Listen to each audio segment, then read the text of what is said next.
Mr. Adeleke. Yes, sir. Where do you want to start? You tell me, brother. I know where we're going to start. Yeah. We're going to start with, why are you telling people that I failed you at Pool Comp? So that's the actual text from Mike I get. He goes, hey, do you remember Remi? You failed him at Pool Comp Adeleke? I'm like, yes, I do. And I think he failed himself. Yeah. So I ended up going to ARB board, academic review board. Got kicked out of Buds. Went back to Camp Pendleton. This time I was stationed with the infantry, 1st Marine Division. And then I went back to Buds and I breezed through. And that's where I met Andy Stump. He was my Buds instructor. Really? Yeah. He was my die-face Buds instructor. Are you serious? So he did my pool comp, everything, man. Yeah. Really? Yeah. Oh, yeah. How was he as an instructor? Got some dirt on it. How was he as an instructor? Well, he was our class proctor as well. So he had that. He had a mentor. He had a balance. There was a balance of the mentorship, but he was hard on us, man. Was he? Oh, no student wanted him for the pool comp. So pool comp is a test where you gotta. And I joke with him when I did this podcast years ago. I was like, Andy, you failed me the first time on that pool comp, but I really passed. He was like, no. See, and so Andy was brutal, brother. I mean, he was brutal, and I passed. Like I will always tell him. Was he the dude thrashing you? Yeah, he was a guy. Yeah. What a dick! I know Andy's a dick. Nah, dude, I ain't never. I can't. No. Today we are joined by Remi Adeleke. Remi is a former Navy SEAL who was born in Nigeria but had to escape to America at a very young age. He is now acting, directing, and producing films in Hollywood and is an author of several best-selling books. Big thanks to our supporters over at Patreon and Shooting Star Plus. You can find a link to a newsletter sign-up to save on life-saving gear we use every day in the description of this video. Thanks, and enjoy the show. Have you always been this creative? It sounds like you're very effectively navigating your way through. Yeah. I mean, I don't even know if most stuff is made in Hollywood anymore because you hear about shit in Vancouver and Atlanta and all this stuff. But a storytelling world.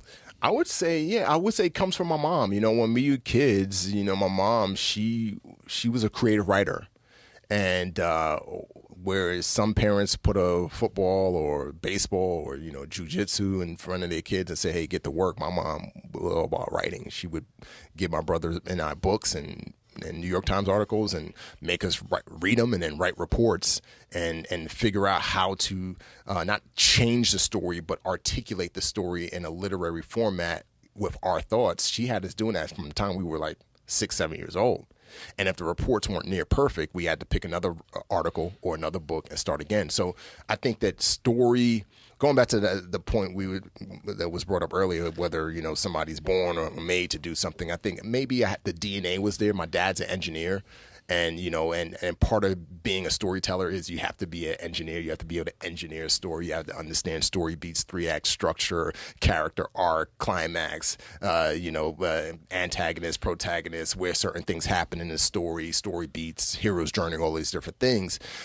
You got to know that. But I think, and I had to learn that. But at the same time, I think that some of that was ingrained in me from the DNA from my dad being an engineer and learning how to build an island, and then me now learning how to put the pieces together to tell a story. But my mom really helped refine that storytelling muscle within me. There it is.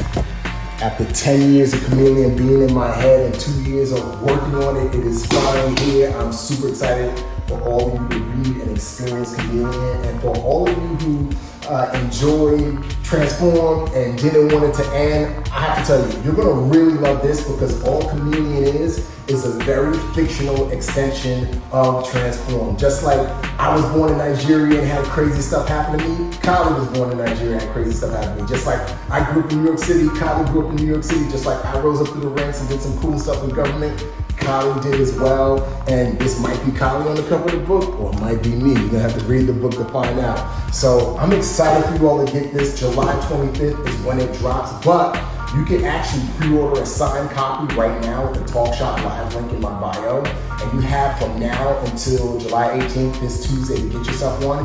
And after that, I'm probably not going to be doing signed copies for the rest of the year because I just picked up a really cool TV show that I'm going to be hosting. Can't talk about it just yet. is going to be epic, and that's going to be taking up the majority of my time. So go to Talk Shop Live link, get yourself a copy of Chameleon. I'm going to sign this for one of you who orders a copy on Talk Shop Live right now.